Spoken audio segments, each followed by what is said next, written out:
All right, welcome back. Today we're going to talk about Chapter 4 of Invisible Man. At the end of the last video, I mistakenly said Chapter 4 was a long one. It's actually, Chapter 4 is relatively short, Chapter 5 is the long one. That's the one that we're going to handle in two parts after we have a quiz on the first section then of the book, which will happen tomorrow. Anyway, so I want to talk about Chapter 4 today, and I want to talk about it in those kind of same sort of five different elements. I want to talk about the plot, the characters, the structure of it, the style, and then the themes of this chapter. And I think if you approach reading that way, thinking about those various elements, it will help you kind of understand how to put it all together, how to make meaning of it. And I think that's it's a good way of making sure you've absorbed it as thoroughly as I think the author intends. So let's try that today. And we'll talk about first then the plot of Chapter 4. After all of the frenetic activity in Chapters 1, 2, and 3, and the kind of high tension that you get, and even in the prologue, Chapter 4 is something of a respite. You have not a lot of action in Chapter 4. You have the narrator driving Mr. Norton home, or I'm sorry, not home, but back to the college, and having an interaction with Dr. Bledsoe, the principal, superintendent, I can't remember his title, of the college. But we don't have any final confrontation between the narrator and Dr. Bledsoe. That is left till Chapter 5. And so Chapter 4 gives us a kind of a breather between the two. But instead of allowing us to rest and recalibrate or recuperate, instead, Ellison wants to keep that tension very high. And so we see, so while there's not a lot that happens in the plot, right? He drives Norton back to see Bledsoe, brings Bledsoe back to his rooms, brings Norton back to his room, brings Bledsoe back to Norton. He gets sent back to his dormitory. He meets some people there. Then ultimately he goes back to see Mr. Norton, who tells him that he has to go see Dr. Bledsoe.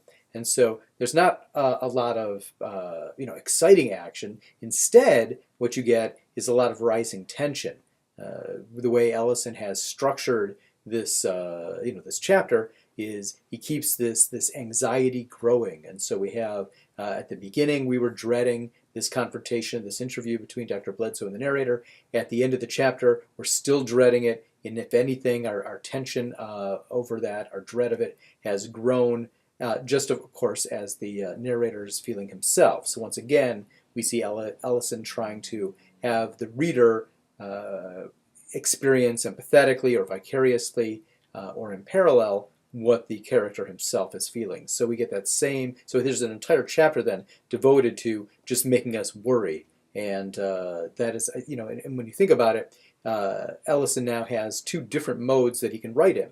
The high activity chapters and then these lower high anxiety chapters. So while he has now varied ways of keeping our anxiety level high, it seems that one thing that's important to him is that he keeps us constantly off balance, so that we're never exactly sure of ourselves, sure of where we are, comfortable with what is going to happen next. These sort of tension that he develops, he's able to continue whether he has a lot of crazy action going on or a relatively calm chapter, as we see in Chapter 4.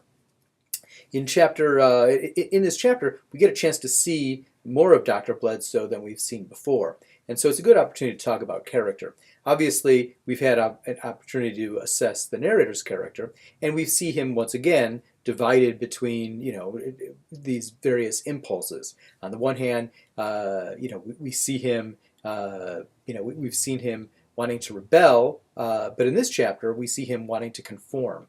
We see him reduced to begging Dr. Bledsoe and Mr. Norton, or thinking about it in order to kind of keep his place. We see him, recognizing that Dr. Bledsoe has all along been teaching this doctrine of humbling yourself, of knowing your own place, and if you're African American, and staying within it. Or in other words, staying as that kind of second-class citizen, one that is tolerated and allowed to prosper, but only if one is willing to recognize the superiority of the white dominant culture. And the narrator in this chapter is all in for that, right? This is what he wants. He's very concerned that he's going to be kicked out of college, that he's going to lose his place, and so he is very much willing to to humble himself, to beg, to cry, to do whatever it takes to keep his place. Mr. Norton, as we've seen before, is another one of these characters who has been consistent in this character in that he always means well. He reassures the narrator over and over that he will explain to Dr. Bledsoe that it wasn't the narrator's fault, that he's not responsible. And that is one of the that is one of the characteristics actually that the narrator expresses in the chapter. The narrator once again says, he disclaims responsibility. Why did the vets behave that way? Why did that doctor behave that way? Why did Mr. Norton insist on doing that? Why did Trueblood do what he? Why did he do what he did? And so casting blame on everybody and taking no responsibility for himself. So this is relatively early in the novel, and so we see an area of growth for the narrator. It is we understand the nature of narratives well enough that here the narrator has this kind of character flaw that if he's ultimately going to thrive, he needs to come to grips with it. And right now, this notion of not being able to take responsibility, not recognizing that he has some agency, that he has the ability, at least in part, to shape his own fate, his refusal to accept that responsibility is a character flaw of his, something that he is yet to recognize, let alone work through. But the character we really get to see this time is Dr. Bledsoe. And what we recognize about him is that he's a complete phony. Right? On the one hand, when he's in front of Mr. Norton, he's extremely obsequious, servile, willing to do anything that Mr. Norton wants. But then outside of Mr. Norton's company, he says such things like to the narrator, like, we don't take orders from these white people. We show them what we want them to see. And similarly, just before he goes into Mr. Norton to see Mr. Norton into Mr. Norton's rooms, he adjusts his facial expression in front of a mirror. So we get this sense that Dr. Bledsoe is completely corrupt, is a complete phony, not to be trusted. Which brings us to some of the themes that we've seen before. This idea of appearance versus reality. On the surface, Dr. Bledsoe seems completely docile, humble, subservient to the whites, but we recognize that beneath that rather accommodating exterior is a very manipulative, scheming, selfish, self-serving individual. Not someone that can be relied on, someone that someone that is completely capable of betraying.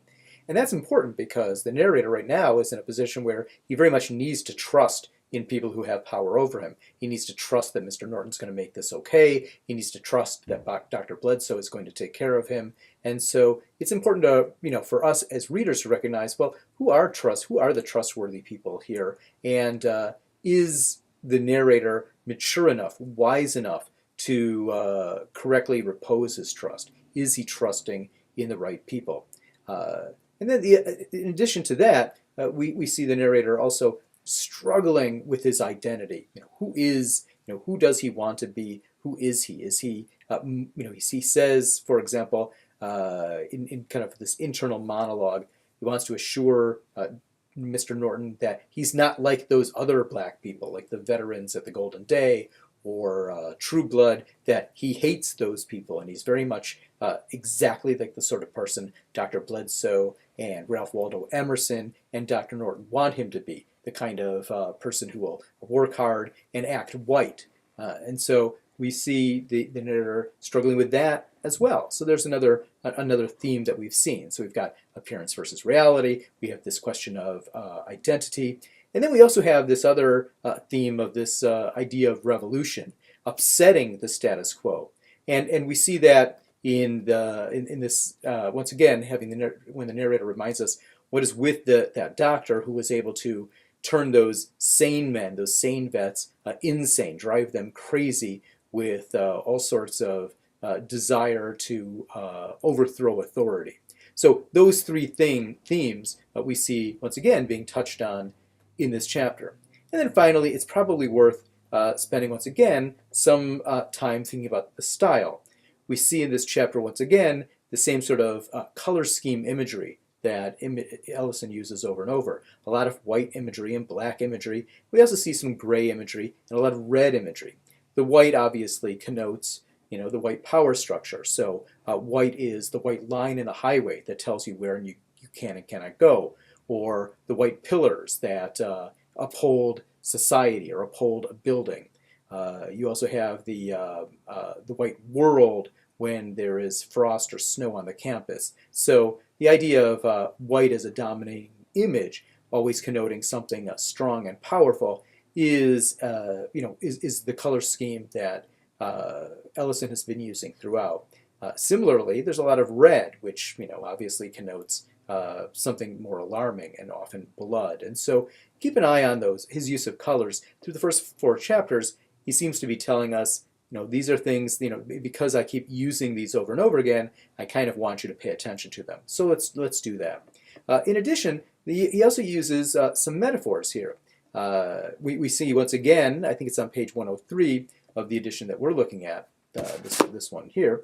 This kind of callback or allusion or reference to the earlier image of the veil, and he talks about a veil being lifted or descended. So there too, you can decide what that means when a veil is lifted. Does that mean someone now has a realization that he didn't have before, or is this veil being put over someone's eyes to keep them in a state of ignorance? Additionally, there's an interesting metaphor, what could be a metaphor. You can decide on your own on page 102 of an aquarium. And as we said in a previous video, you can tell you're looking at a symbol, or an author wants you to look at a symbol. One way to tell is if you have details that are not necessary. And the description of an aquarium in one of the guest suites, or in the dorm, the building in which the honored guests like Mr. Norton stay at, has an aquarium, and the aquarium is discussed in the course of a paragraph. Well, it doesn't need to be there, and so have a look at that on page 102 and see if you can connect that to either what's going on in the plot, or the structure of the book, or one of the themes, and see what you can make of that, because it looks like Ellison is drawing our attention to it, and he's not an accidental or random writer. Everything seems to be very carefully put in place, so let's spend a little time and think about what that might mean. Additionally, and not for the first time, we get this association between Mr. Norton and St. Nicholas, or Santa Claus. And that's another image that we've seen Ellison use before, and he uses it again here. And so this kind of like Santa Claus image of obviously a white person who bestows gifts, is very generous, and is a very kindly figure. It's another image that Ellison plays with.